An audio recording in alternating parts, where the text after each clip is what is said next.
In our interview, I had a conversation with retired Colonel Mohammed Abdallah. He talks about the fight against illicit drug and the staggering figure of young people involved in this illicit act across the country.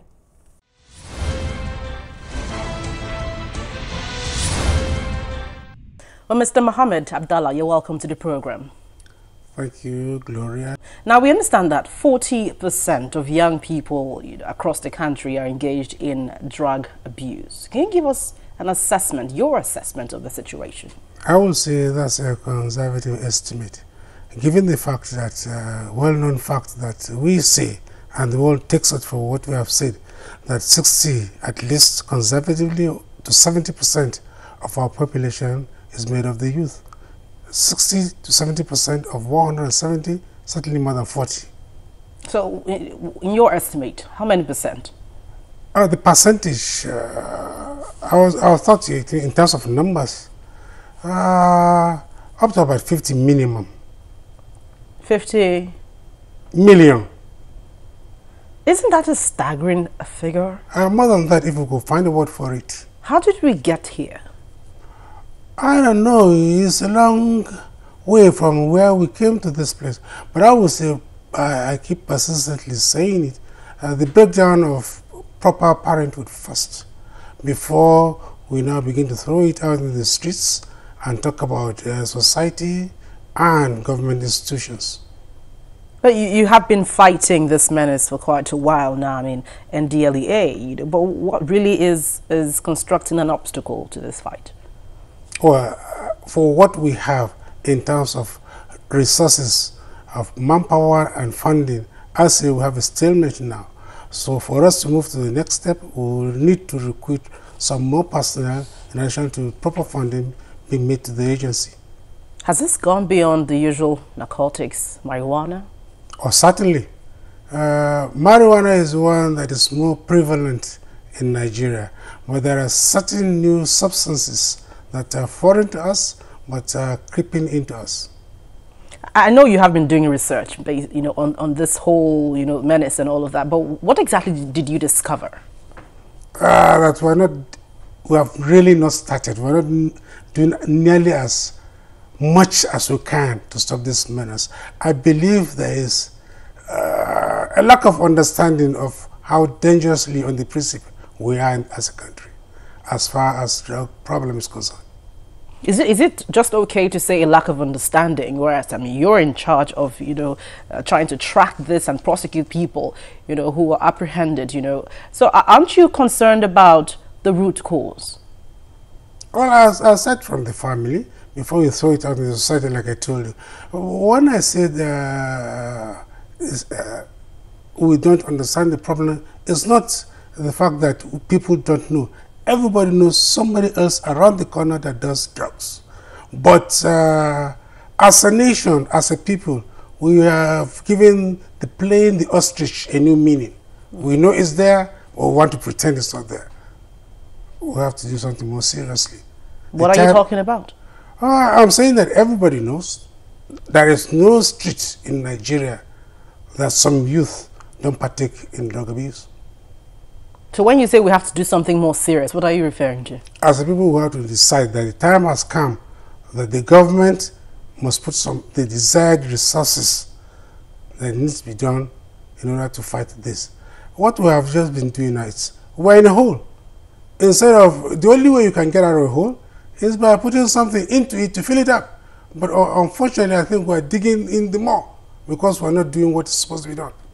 Isn't it frustrating for you? I mean, you are in charge of NDLEA, and your job is to keep, tracking these substances and even the people involved. Isn't it a lot of work for you or a lot of frustration for you if the government is not putting enough or giving it even in terms of funding, for instance?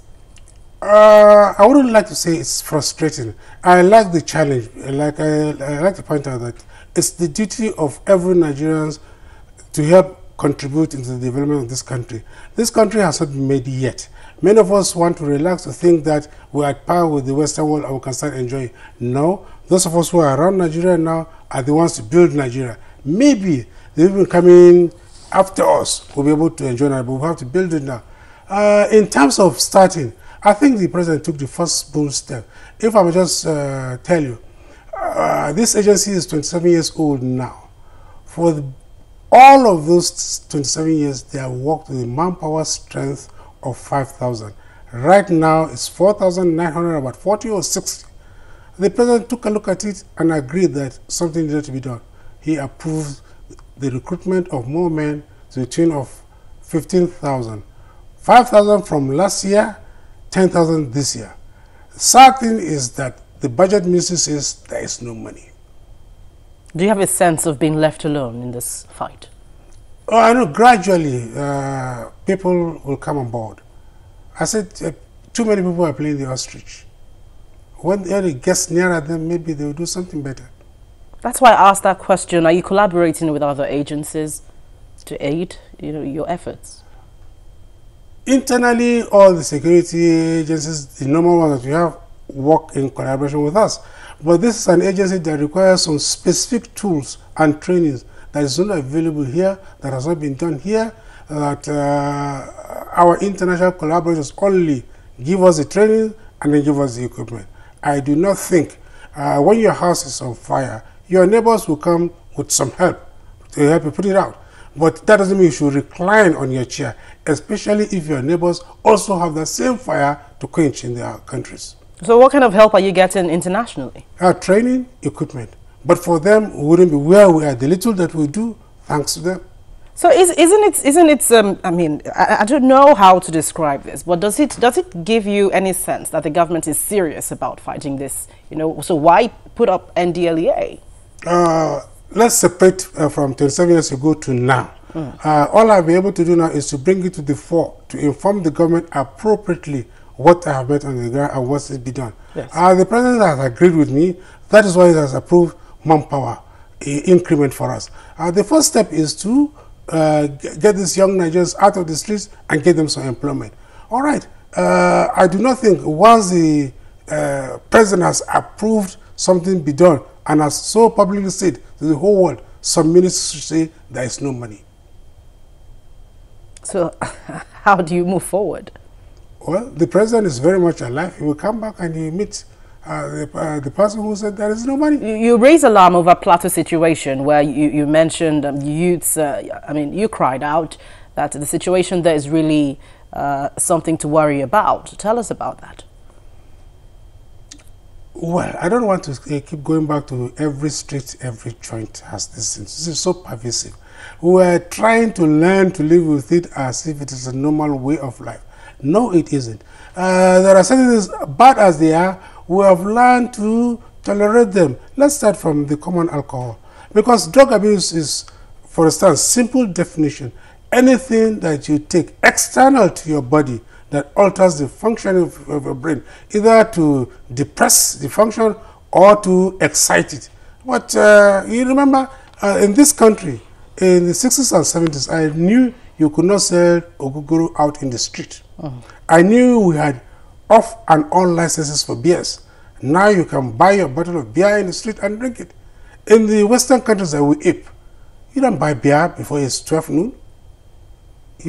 Every hour is free for all in terms of consumption of alcohol. That's the first step. Now we talk about our medicines. Even with the benefit of knowledge, we don't always have to reinvent the wheel.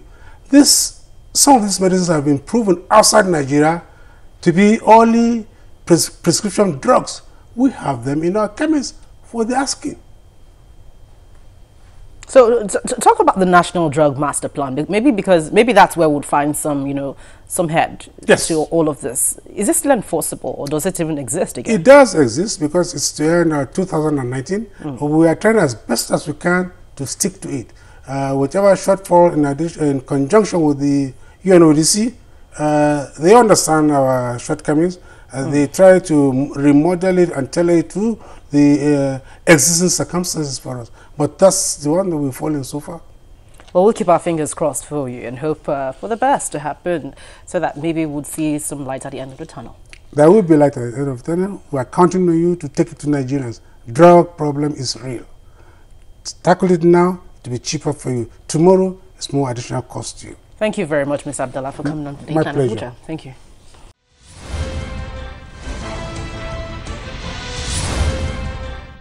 We thank you for your mails as always. Keep sending in your views and comments using the email address and Twitter handle on your screen. Also be sure to share anything happening within your locality. Now don't you forget you can view the program on youtube.com/channelsweb/videos, and you can drop your comments on any of the videos. Well, thank you for watching this week. I'm Gloria Umezuki. See you again.